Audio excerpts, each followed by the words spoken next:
Ei, abra comigo a sua Bíblia, na carta de Paulo aos Romanos, no capítulo 1. Eu tenho coisas importantes a compartilhar com você. Enquanto eu exponho a palavra, eu quero preparar a nossa comunidade, preparar a igreja para esse ano extraordinário de 2025. Romanos capítulo 1, versos 16 e 17. Quem já achou diz amém. Amém. Enquanto até o último acha aí, eu quero que você coloque no seu radar, e lá no final nós vamos reforçar esse recado, fica tranquilo. No dia 19, no culto do dia 19, nós vamos fazer o lançamento do tema do nosso ano. Então eu quero que você agende aí, não perca esse culto por nada, que vai ser extraordinário. Romanos capítulo 1, verso 16 e 17. Podemos ler?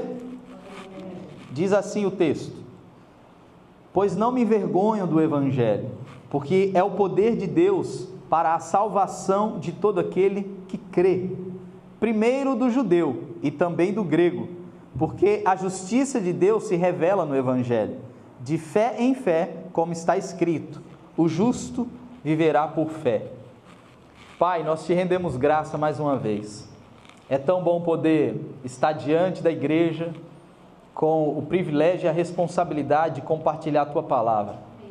Senhor, eu então me coloco diante do Senhor, me coloco diante da igreja do Senhor e oro por graça, por sabedoria, por revelação de quem tu és. Que a graça do Senhor, o favor do Senhor sobre mim alcance a igreja, que haja, Senhor, uma comunicação do teu Espírito através da tua palavra sendo exposta, em nome de Jesus. Amém. Amém. Bom, eu confesso que para a mensagem de hoje, algumas dúvidas surgiram no meu coração até que eu tivesse uma convicção plena daquilo que o Senhor queria falar conosco como igreja. Não raro isso acontece. O fato é que enquanto as dúvidas surgem no nosso coração, a gente tem a tarefa, o desafio de aprender a depender de Deus, sim ou não? Sim. Eu não sei se você já foi desafiado a pregar, a compartilhar uma palavra numa célula, e se você já sentiu um frio na barriga alguma vez, deixa eu ver. Isso acontece comumente, e aqui eu tenho a minha interpretação sobre isso. Não é doutrina, é só como eu penso. É só um lembrete, é um sinal, dependa do Espírito Santo. Você pode ter a tecnicidade teológica, a interpretação bíblica, histórico-gramatical, a hermenêutica, a homilética e todas essas coisas que eu estou falando e você talvez nem sabe o que é. Mas se não tiver graça do Espírito Santo, de nada adianta. Às vezes falar bonito atrapalha, sim ou não? Então o simples funciona. Eu quero hoje comunicar com você uma mensagem muito simples, mas muito poderosa. Eu quero hoje entregar uma mensagem que não só fala ao nosso coração, como também fundamenta a nossa salvação.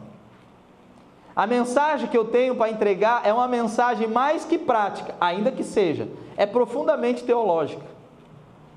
E hoje eu tenho o desafio, a tarefa de comunicar teologia, sã doutrina, de modo que não te confunda, mas que te faça sair daqui saciado espiritualmente, convicto de quem você é em Deus, convicto daquele que te chamou e te salvou.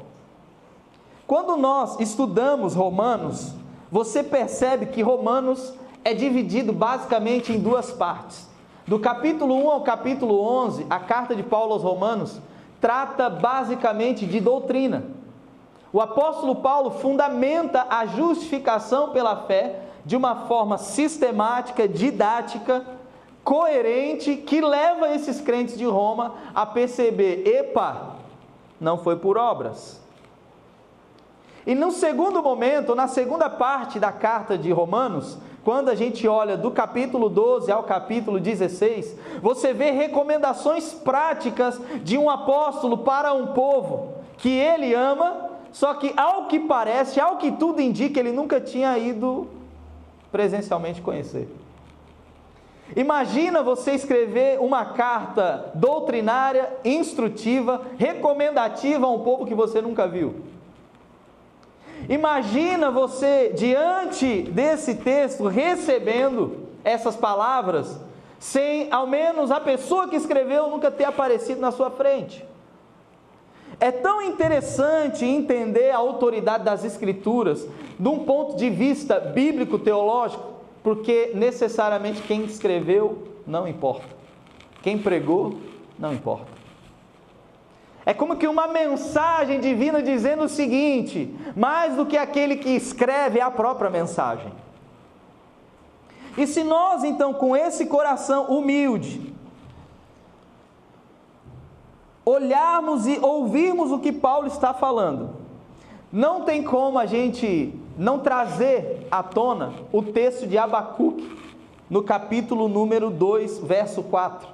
O profeta Abacuque do Antigo Testamento é aquele profeta que entrou num diálogo com Deus, numa certa crise, numa certa, alguns dizem dúvida, e eu já vou dizer porque não era dúvida necessariamente. Ele entrou num embate dizendo: Deus, o que houve? O que aconteceu com os feitos do Senhor que disseram os meus pais? Por que é que o ímpio prospera? Por que é que o povo que não te teme dá certo? Por que que tudo acontece de bom? Por que que o teu povo está sendo oprimido e o Senhor não faz nada? Alguns estudiosos sugerem que esse é o primeiro profeta duvidoso. É como se ele tivesse pavimentado o caminho para Tomé. Só que eu quero dizer para você que eu não creio que nem Abacuque e nem Tomé são homens duvidosos. Repita assim comigo: pessoas duvidosas. Veja bem, por que eu acredito assim?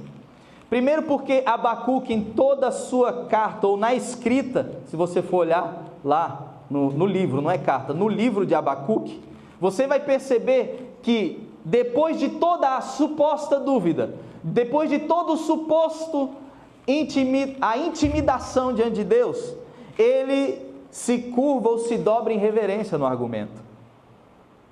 Você vai perceber, por exemplo, que Abacuque no capítulo 3 termina dizendo: ainda que a figueira não floresça, ainda que, Abacuque está dizendo: pode tudo continuar como está, pode tudo piorar, eu todavia me alegrarei no Senhor. Aleluia. Por que é importante nessa introdução eu falar de Abacuque e falar desses homens que supostamente foram duvidosos? Porque assim como Abacuque, Tomé é conhecido, ou Tomé é sinônimo de dúvida, sim ou não? Tomé é sinônimo de incredulidade. Quando você não acredita em alguma coisa, alguém diz para você: Tomé, sim ou não? Ok? Agora, por que Tomé é sinônimo de incredulidade? Por que Tomé é sinônimo de dúvida? Ora, porque depois da ressurreição de Jesus, agora no Novo Testamento, Jesus aparece aos discípulos. Tomé, eu não sei onde ele estava, você sabe? Onde um homem desse vai depois da ressurreição de Jesus, tendo uma palavra de que ele voltaria? Mas tudo bem, Tomé por algum motivo não estava com os apóstolos, com os discípulos. E então Jesus aparece aos discípulos e essa experiência se acaba. Quando Tomé chega, os discípulos dizem que Jesus foi lá ter com eles. E Tomé diz o seguinte: eu só acredito se eu ver. Eu só acredito se eu tocar. E então, 8 dias depois, Jesus aparece a Tomé e vai diretamente a ele, Débora. E diz assim: toca aqui. Aí ele vai lá e toca. Aí, depois de tocar, ele diz assim: ei, Tomé, como é que é, meu amigo? Agora você acredita?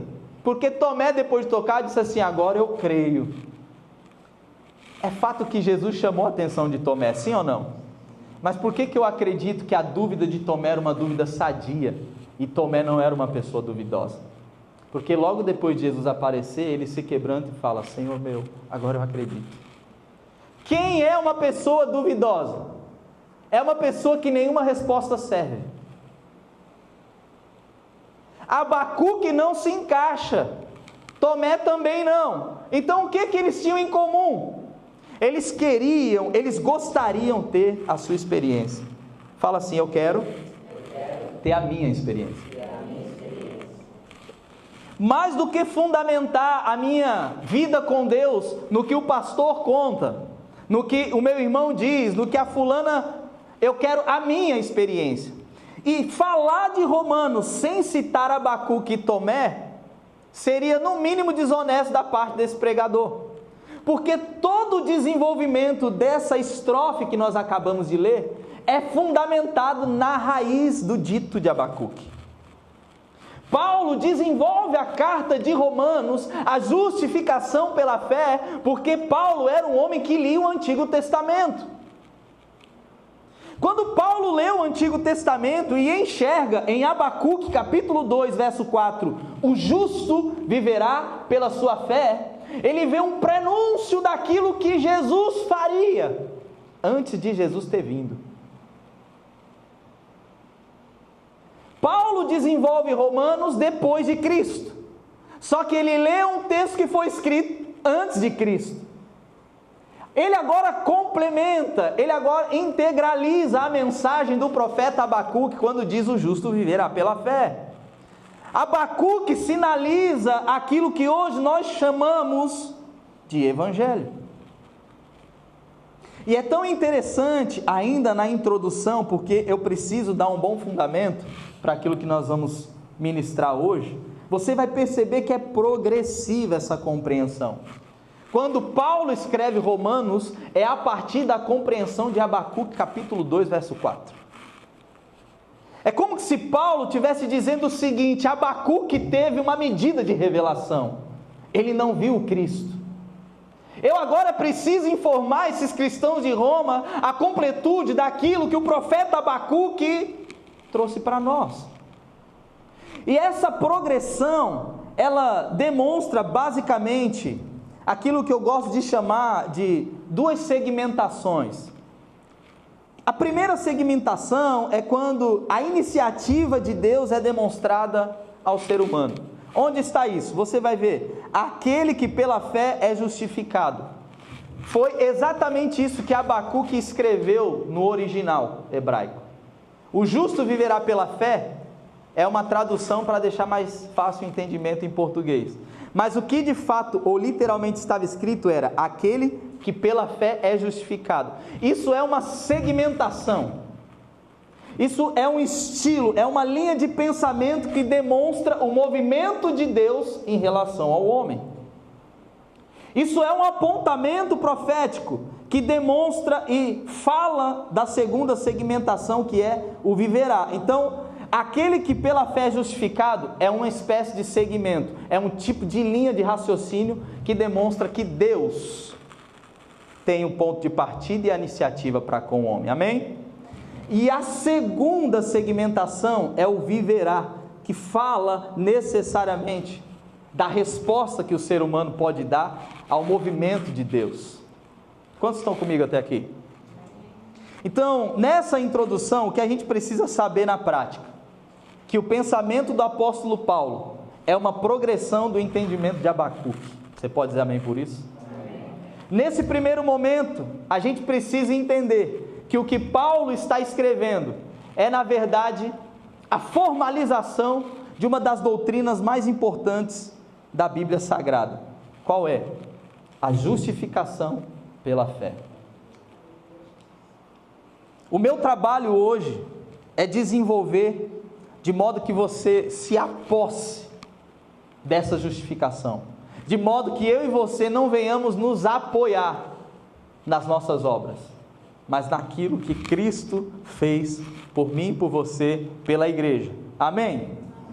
Na sequência, ainda no verso 17, tem uma afirmação que eu não quero deixar para trás, e aí eu vou então finalizar a minha introdução. É o não me envergonho do Evangelho. Você percebe que a forma da escrita, ela é negativa. Eu não me envergonho. Num tom diferente, a forma da escrita poderia ser: eu tenho orgulho do Evangelho. Então, por que é que Paulo escolhe usar um tom negativo para uma afirmação que é tão importante para a igreja? Muitos de nós, muitas vezes, temos uma tendência de ser negativistas, sim ou não? Eu fico a pensar, e aqui é só imaginação santificada, que o povo de Roma tinha uma tendência a ser negativista. É como se de alguma forma existisse dentro daquele contexto um desdobramento que dizia, evangelho, não sei. Quem sabe hoje em dia, muitos aí têm dito que evangelho é moda. Eu não sei quantos de vocês têm percebido uma onda de famosos se convertendo. Quantos dão glória a Deus por isso? Quantos louvam a Deus porque os influenciadores, os artistas estão sendo alcançados? Amém? Quantos de nós muitas vezes temos uma tendência de achar, isso aí é fogo de palha. Meus irmãos, quem somos nós? Eu quero te dizer que o tom negativo de Paulo, ele pode ser substituído como que eu me orgulho do que eu creio. Sabe quantas vezes as pessoas vão querer zombar de mim, de você, por causa do Evangelho? Todas as vezes que elas perceberem que você menospreza ou tem vergonha daquilo que você realmente acredita. Agora, aqui eu entrego o tema, porque eu não me envergonho do Evangelho. Esse é o tema da nossa mensagem. O meu desafio é mostrar para você, provar biblicamente, o porquê nós não devemos nos envergonhar do Evangelho. Nós não temos que ter vergonha. Eu já estou quase querendo pregar o último ponto. A gente não tem que ter vergonha do Evangelho, porque nós fomos alcançados por esse Evangelho. E o que significa Evangelho? Evangelho é a boa nova da salvação em Jesus. O Evangelho é a boa notícia.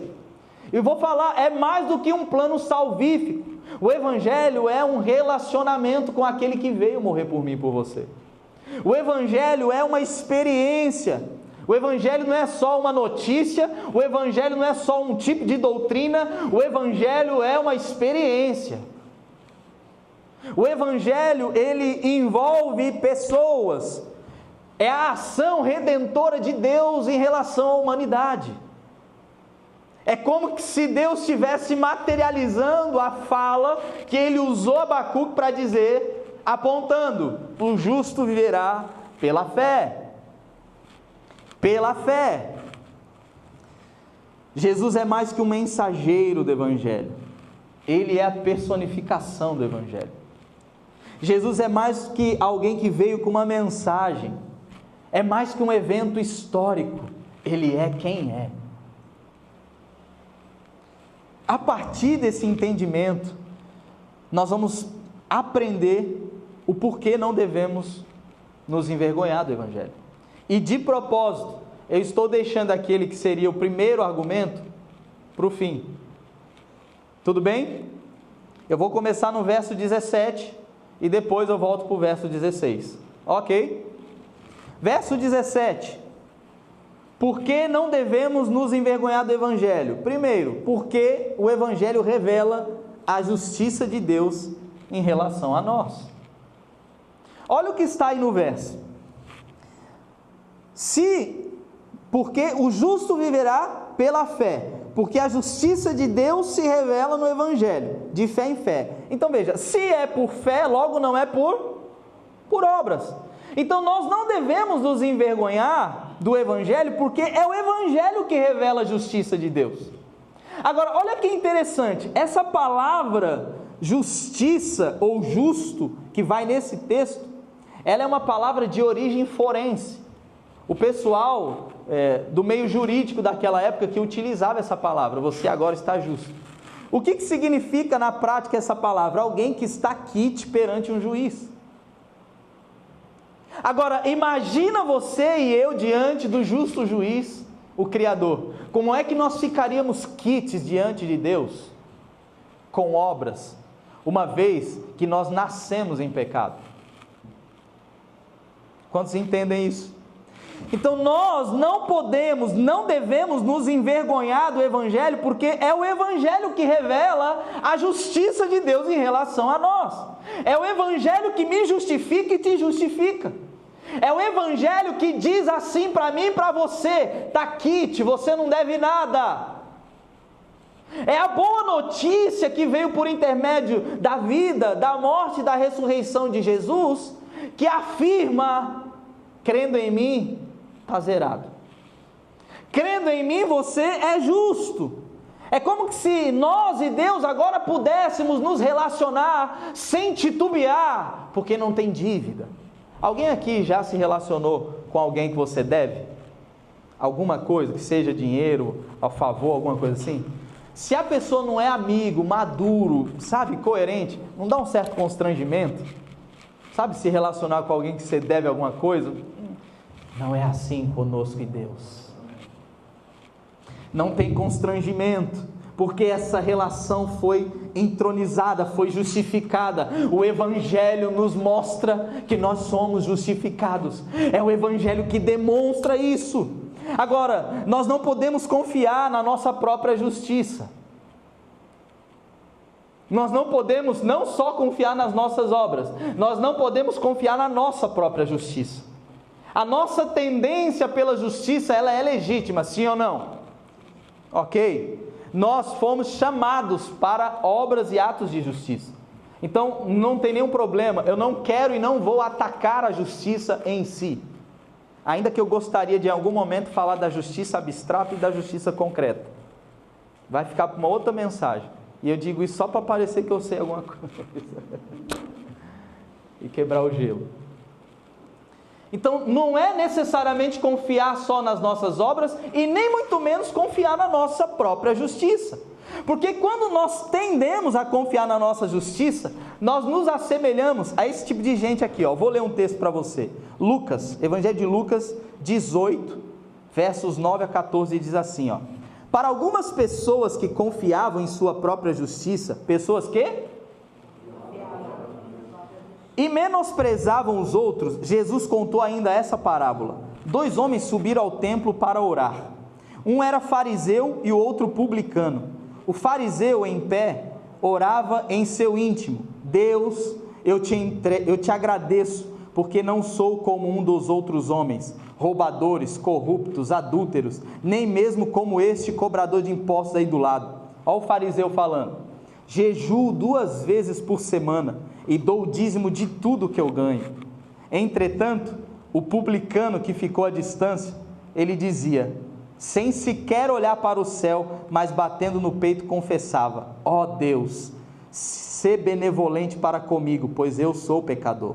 Olha o que Jesus diz: eu vos asseguro que este homem, e não o outro, foi para casa justificado diante de Deus. Porquanto, todo aquele que se vangloriar será desprezado, mas o que se humilhar será... Qual que é o paradoxo desses 2 homens, do fariseu e do publicano? O fariseu, ele chega diante de Deus e começa a dizer: te agradeço porque eu não roubo, te agradeço porque eu não fumo, te agradeço porque eu não mato, te agradeço... E ele começa a contar as coisas boas que ele faz. E mais, ó, eu te agradeço porque eu não sou como esse publicano pecador. O publicano chega diante de Deus, ele não consegue nem colocar a cabeça para cima, ele bate no peito e confessa: eu sou pecador mesmo, eu não presto. Olha o que Jesus diz: quem é que sai justificado diante de Deus? Quem, igreja? Aquele que reconhece que é pecador. Não é aquele que arrota os seus feitos, não é aquele que diz que é bom, que faz, que acontece, que... E minha tendência é essa. Eu, ó Deus, tem misericórdia de mim. Então a justiça própria não pode ser um fundamento para a nossa salvação. A justiça própria não pode ser um fundamento para a nossa relação com Deus. Chegar diante de Deus falando o que a gente faz não é necessário. Nós devemos nos humilhar diante de Deus e confiar na justiça divina, porque o justo viverá pela fé.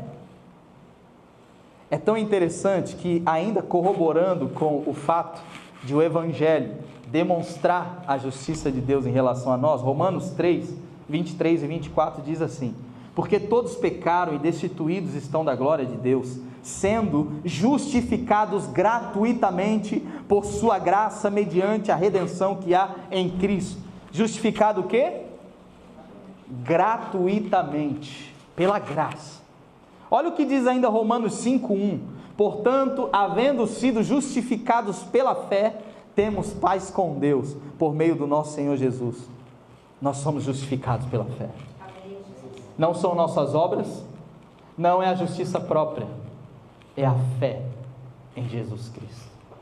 Você pode dizer amém por isso? Amém. Colossenses no capítulo 2, verso 13 a 15: quando vocês estavam mortos em pecados e na incircuncisão da sua carne, Deus os vivificou juntamente com Cristo. Ele nos perdoou todas as transgressões e cancelou a escrita de dívida. Ele fez o quê? Cancelou a dívida. Esse é o termo forense. Agora você está justo, está quite. Por quê? Foi cancelada a escrita de dívida. Imagina a nota promissória. Quem é dessa época aqui? Se revela. Júnior Brandão, você é dessa época, meu amigo. Você, Rosana. Quem mais? Deixa eu ver. Não, você não pode. Da promissória? Tá bom, vou acreditar. Você, Débora? Você também, Marcos? Antônio Marcos? Veja, aquela nota promissória era um indicador de uma... Quando você pagava, o que o balconista fazia? E como é que você saía do estabelecimento? Oh, glória! Foi isso que Jesus fez por mim e por você. Nós tínhamos uma dívida impagável. Nós tínhamos uma dívida que já extrapolava todo o nosso entendimento. Quando Jesus vem, Ele anuncia as boas novas. O que Ele está falando é dizendo: agora você vive, por isso que eu estou anunciando. Ou seja, o Evangelho não pode se envergonhar dele, porque ele revela a justiça de Deus. Ele revela que aquilo que era dívida, aquilo que era contra nós, agora se torna favorável a nós. A nossa dívida é cancelada. Romanos 8:2 ainda diz: porque por meio de Cristo Jesus, a lei do Espírito de vida me libertou da lei do pecado e da morte. Veja, Jesus não só cancelou a minha dívida, mas me libertou, nos libertou do poder do pecado. Nós pecamos, sim ou não? Sim. Só que nós não somos mais escravos do pecado. Nós não somos mais prisioneiros. Eu quero contar uma experiência. Em meados de 2013, talvez, eu estava na tenda do encontro orando e me sentindo como eu estava entre a cruz e a espada, entre o publicano e o fariseu. Eu não sabia bem quem eu era naquela hora, porque eu tinha uma tendência de ficar falando para Deus o que eu fazia. E eu tinha uma tendência de, ao mesmo tempo, quando eu lembrava que não podia, dizer: ah não, Deus perdoa, porque eu sou pecador mesmo. Só que no fundinho eu queria... eu sou crentão. E eu entrei numa crise de verdade, gente, naquela hora ali. Sabe aquela crise pontual, momentânea, que você fala: cara, é verdade, e aí? Quem eu sou de verdade? Eu estou no lado de quem? Eu sou como fariseu? E fiquei analisando minhas atitudes. Eu lembro que eu percebi o Espírito Santo, sabe, falando no meu coração assim: você não é visto de uma forma direta. Aí eu, como assim? Eu estava de joelhos no chão e eu tive uma espécie de vislumbre espiritual. No meu vislumbre, era como se Deus estivesse olhando para mim, no meio tivesse Jesus e eu embaixo. Aí veio uma voz falando no meu coração: eu te vejo pelo filtro da cruz. Naquela hora eu fui inundado por uma graça, por um favor de Deus, por uma sensação de perdoado, de amado, sabe? Na prática, o que Deus estava falando? Alexandre, quando eu olho por você, eu não olho diretamente para você. O meu filtro é Jesus. Deixa eu te contar uma coisa. Quando Deus olha para mim e para você, Ele não olha diretamente no aspecto significativo de quem nós somos ou o que nós fazemos. Quando Deus olha para nós, passa pelo filtro de Jesus, pelo filtro da obra redentora de Cristo. Sabe o que significa dizer? Ele nos vê santificado, Ele nos vê justificado. Deixa eu te dizer uma coisa: Deus, Ele não está bravo com raiva de você. Isso só vai acontecer se você for um pecador resistente. Isso só vai acontecer se você ficar pecando deliberadamente. E mais, Deus odeia o pecado, ok?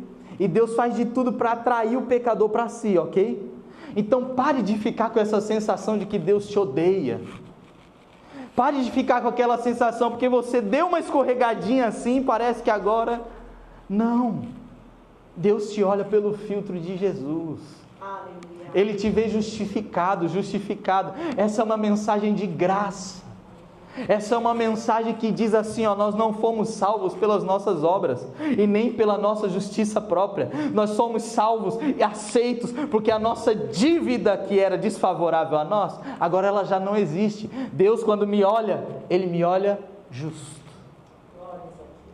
A gente se apossa dessa verdade pela fé, porque o justo viverá pela fé. Não, eu quero que você aplaude o Senhor por essa palavra. Isso é muito bom. Isso é evangelho. Você pode dizer amém? Amém. Veja, por que eu não posso me envergonhar do evangelho? Porque o evangelho revela o modo concebido por Deus para nos salvar.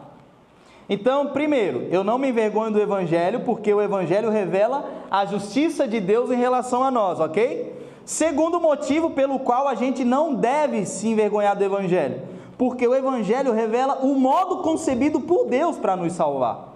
Bom, como eu já falei muito que não é por obras e nem por justiça, eu vou avançar para dizer o seguinte: o modo concebido por Deus para nos salvar é a fé na obra redentora de Cristo, ok? Isso está claro para nós? Então, como é que eu vou me envergonhar do evangelho, se foi esse evangelho que revelou o modo pelo qual eu seria salvo? Como é que eu vou me envergonhar de uma boa notícia que me trouxe o entendimento, o meio pelo qual eu sou salvo? Olha o que Efésios 2 nos lembra, verso 8 e 9. Portanto, pela graça sois salvos, por meio da fé, e isso não vem de vós, é dom de Deus. Não vem por intermédio de obras, a fim de que ninguém venha se orgulhar desse motivo. Ninguém pode se vangloriar por ser salvo, e nem merecedor de tamanha salvação, amém?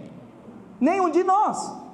Agora, uma coisa interessante que nós temos enxergado nessa era, já estão chamando de pós-líquida. Meu Deus, era fluida, agora é pós-líquida. As coisas, a era da assinatura, sabe? A ideia do pega, mas não pega, é meu, mas não é, sabe essa coisa? Agora, a gente não pode aceitar outras modalidades inventadas por homens para nos salvar. De modo nenhum. O modo concebido por Deus para a salvação foi exposto: a fé na obra redentora de Cristo Jesus. Ponto. Isso é salvação. A gente pode falar e torar o pau de pancada para falar de obras, da importância das obras, de recompensa. Aí tora o pau. Mas não dá para falar de salvação sem esse ponto final aqui. Ok? Não dá para a gente sugerir modalidades diferentes de salvação. Existem alguns grupos hoje em dia estabelecendo novos supostos modelos para ser salvo. E isso não é de agora, tá? Isso existe há muito tempo. Existe um tipo de caminho que revela a salvação por caridade. Fora da caridade não há salvação. Alguém já viu esse caminhão passando?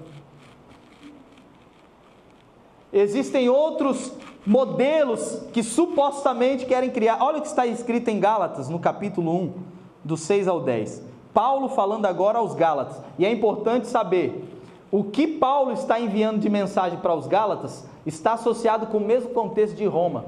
A mensagem de Paulo nos Gálatas é a essência da justificação pela fé também. Então, olha o que ele diz: eu estou chocado de que vocês já estão se desviando tão depressa daquele que vos chamou pela graça de Cristo para seguirem outro evangelho, que na verdade não é evangelho. O que acontece é que algumas pessoas vos estão confundindo com o objetivo de corromper o evangelho de Cristo. Olha essa mensagem, hein? Contudo, ainda que nós, ele está falando nós os apóstolos, ainda que nós, ou mesmo um anjo dos céus, ainda que nós os apóstolos, ou mesmo um anjo dos céus, vos anuncie um evangelho diferente do que vos já pregamos, seja considerado maldito. Conforme já vos revelei antes, declaro uma vez mais: qualquer pessoa que vos pregar um evangelho diferente daquele que já receberam, seja amaldiçoado. Porventura, procuro eu agora agradar a homens ou a aprovação de Deus? Ou estou tentando ser apenas agradável às pessoas? Se ainda estivesse buscando agradar aos homens, eu não seria um servo de Cristo. As igrejas da Galácia estavam passando pelo mesmo desafio que os romanos. É como se tivessem recebido num primeiro momento a mensagem, a boa nova do evangelho da salvação pela fé, ou seja, o justo viverá pela fé. Só que algumas pessoas começaram a surgir: não, a salvação não é só dessa forma, não. Começaram a criar modalidades de salvação. As obras, a justiça própria é só uma delas. Quer ver 2 exemplos básicos? Quem já ouviu falar em Maomé? É o líder ou fundador do islamismo.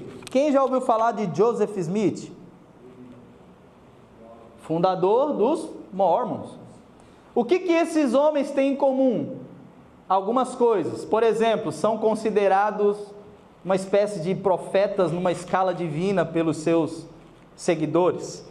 Outra coisa que eles têm em comum: ambos alegam ter recebido a visão de um anjo que lhes passou um novo evangelho, um atual evangelho, um verdadeiro evangelho. Que conversa é essa?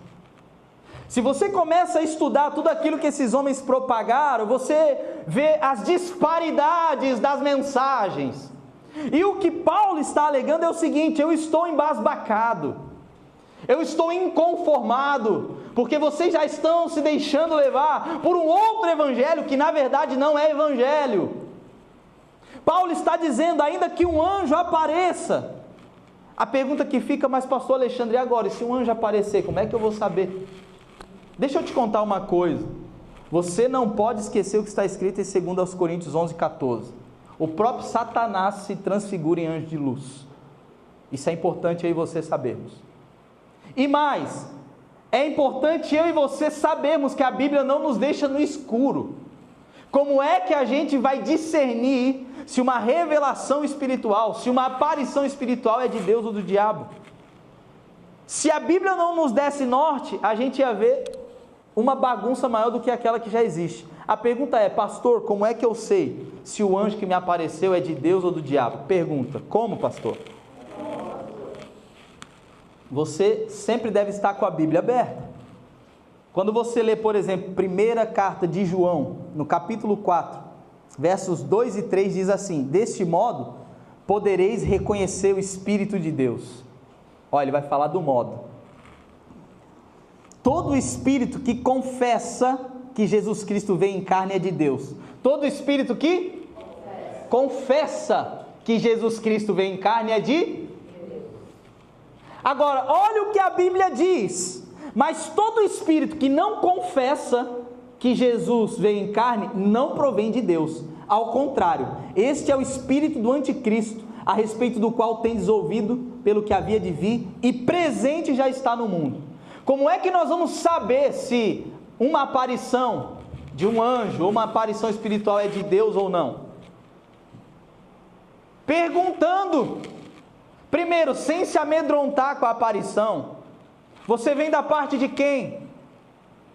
Porque a Bíblia ensina que os anjos são ministradores. Os anjos existem para servir o povo de Deus.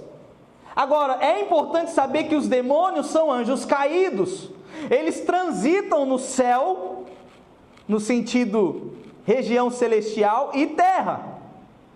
Se a Bíblia diz que o próprio Satanás se transfigura em anjo de luz, como é que eu tenho certeza que a aparição de um anjo vem da parte de Deus? Ei, confessa que Jesus veio em carne.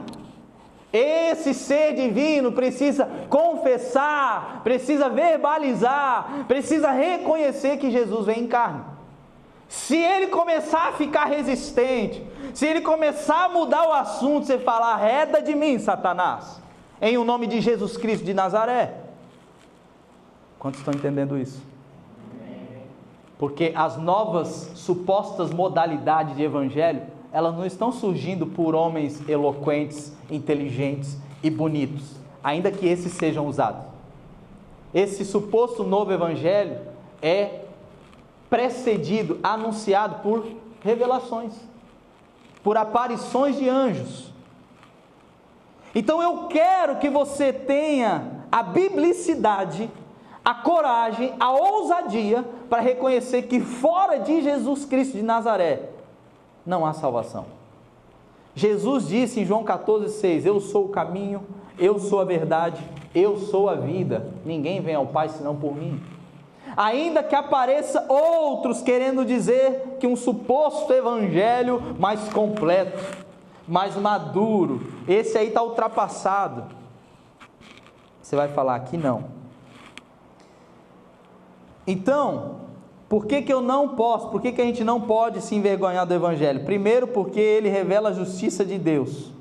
Segundo, porque ele demonstra a forma pelo qual nós somos salvos, que é a fé em Jesus Cristo de Nazaré. Você pode dizer amém? Amém. Fala, pastor, chega no último ponto logo. Vamos falar agora daquilo que deveria ser o primeiro? Olha o verso 16. O verso 16, ele é muito interessante. Diz assim: pois não me envergonho do evangelho, porque ele é o poder de Deus para a salvação de todo aquele que nele crê, primeiro do judeu e também do grego. Eu quero te demonstrar, para a gente caminhar para a conclusão, que o terceiro motivo pelo qual a gente não deve, não pode se envergonhar do evangelho, é porque o evangelho é o poder de Deus para a salvação de todos nós. Repita assim: o evangelho é o poder de Deus para a salvação de todos nós. Lucas 19:10 diz assim: porquanto o Filho do Homem veio buscar e salvar o que estava perdido. Atos 16:31, crê no Senhor Jesus e assim serás salvo tu e tua casa. Como se envergonhar daquilo que nos salvou? Não faz sentido.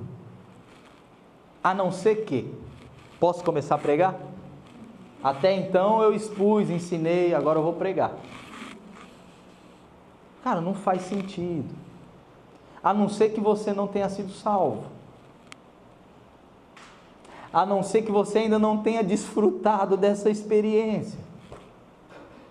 A não ser que o Espírito Santo ainda não habita em você. Sabe de uma coisa? Muitas pessoas conhecem pelo menos parte da minha história, algumas não.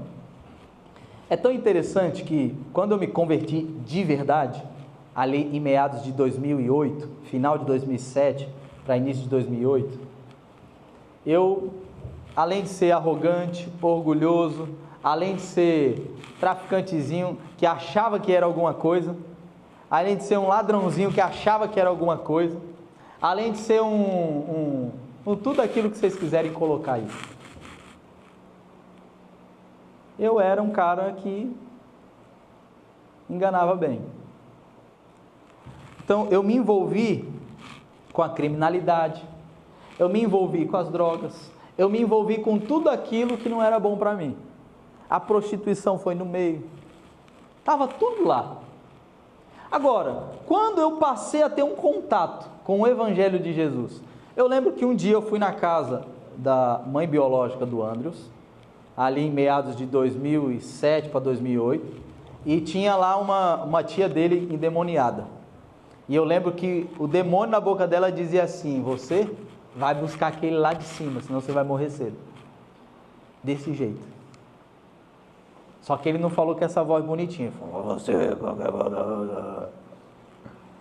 Hoje, eu entendendo um pouquinho de Bíblia e de teologia, eu digo que foi o demônio evangelista. Eu digo que aquele carinha foi um instrumento de Deus, e não foi por temor não, foi por medo mesmo. Eu falei: rapaz, eu vou buscar a Deus, senão eu vou para o inferno. Quantos de nós buscamos a Deus pelo motivo errado? Deixa eu te dizer uma coisa, tá tudo bem, tá bom. A gente muitas vezes quer reivindicar uma teologia profunda de alguém que está chegando hoje, ontem. Deixa vir, seja por qualquer motivo. seja por medo, seja por dinheiro, seja por causa de uma menininha na igreja, seja pelo que o raio que o parta, que ele encontre Jesus e no caminho Jesus vai ajustando a fé desse moço. Se eu falar que vim porque eu entendia que a fé em Jesus, que nada, rapaz, eu vim foi com medo do inferno, eu vim foi com medo do demônio do cão pegar meu couro, eu vim foi com medo das coisas dar errado na minha vida e de eu ser um homem frustrado, eu vim foi com medo de não ser ninguém. E quantos de nós chegamos na igreja com uma série de medos, uma série de dificuldades, seja lá pelo que motivo que seja, eu quero te dizer hoje, está tudo bem, está bom, é melhor você aqui, não precisa ser teologicamente correto, não precisa saber não, ai que igreja é certa, se é parede preta, se é branca, vem. Ouve o Evangelho, deixa o Evangelho fazer parte do teu dia a dia. E eu lembro que eu fui sendo transformado, eu fui sendo tocado. Como é que nós vamos nos envergonhar do Evangelho, que é o poder de Deus para a nossa salvação? Glória! Não faz sentido se envergonhar de algo que te salva, de algo que te liberta, de algo que te cura, de algo que tira você da prostituição, tira você do crime, tira você da mentira, tira você do engano. Não faz sentido. O Evangelho é o poder de Deus para a salvação. Nós somos salvos, o Evangelho nos salvou. O que Jesus fez é o próprio Evangelho. A boa nova é a história, é a vida, é a própria pessoa de Jesus. Não dá para se vergonhar de algo que me salvou e te salvou. Por isso eu reforço e reitero: ou nós não fomos salvos. Eu adentro a conclusão: só o Evangelho transforma vidas, o Evangelho transforma bairros, o Evangelho transforma cidades, o Evangelho transforma países, o Evangelho tem o poder de transformar o mundo. Nós não podemos nos envergonhar do Evangelho, porque ele é o poder de Deus. Ele mostra a forma pelo qual nós fomos salvos, a fé em Jesus. O Evangelho revela a justiça de Deus, não por obras para que ninguém se vanglorie, não por justiça própria, por graça, por fé. O justo, todavia, viverá pela fé. Eu creio que nesse ano de 2025, o que Deus vai nos usar para viver como igreja é a partir desse entendimento. Nós não vamos poder ter vergonha do Evangelho. E eu devo ser honesto enquanto pastor. Eu amo ser pastor hoje. O Espírito Santo, quando colocou essa mensagem no meu coração, existia intencionalidade de ambas as partes, da minha e da dele. Porque Deus já colocou no meu coração o tema desse ano. Eu já sei o que nós vamos falar esse ano inteiro.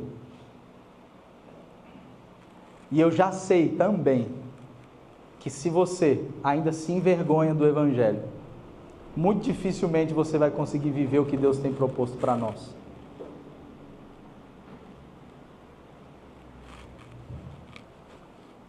No texto de 2 Timóteo, na carta de 2 Timóteo, capítulo 1, pois Deus não nos deu espírito de covardia, mas de poder, de amor e de equilíbrio.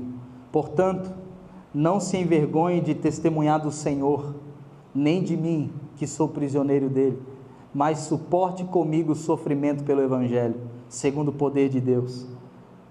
Olha Lucas 9:26. Se alguém se envergonhar de mim e das minhas palavras, o Filho do Homem se envergonhará dele, quando vier em sua glória e na glória do Pai e dos santos anjos. Todos aqueles que têm vergonha do Evangelho, na volta de Jesus, olha o que está escrito: o Filho do Homem se envergonhará de você. Quantos ousados, corajosos, corajosas nós temos aqui nessa igreja? Deixa eu ver. Quantos são gratos pelo Evangelho.